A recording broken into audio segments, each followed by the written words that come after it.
Masak-masak, it's so easy. Bikin pisang goreng madu fenomenal, cek. Kita siapkan potongan pisang tanduknya ya, Momis. Siapkan semua adonannya ya, Momis. Ini yang bikin pisang gorengnya garing krenyes-krenyes. Masukkan terigu, tepung beras, gula dan garam. Sure, kita masukkan madunya juga supaya makin endul, Momis. Kudek-kudek sampai adonannya tercampur rata dan kentalnya pas. Kasih air juga ya, Momis. Nah, ngudek-ngudeknya nggak selama nunggu kepastian dia kok, Momis. Eits, bercanda dia. Lanjut, kita masukin baking soda dan vanilla essence ya, Momis.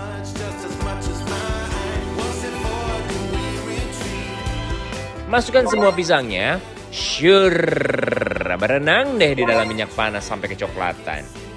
Asli, ini wanginya menggoda iman banget. Jangan lupa bolak-balik ya. Kalau udah kecoklatan, angkat dan tiriskan, Momis.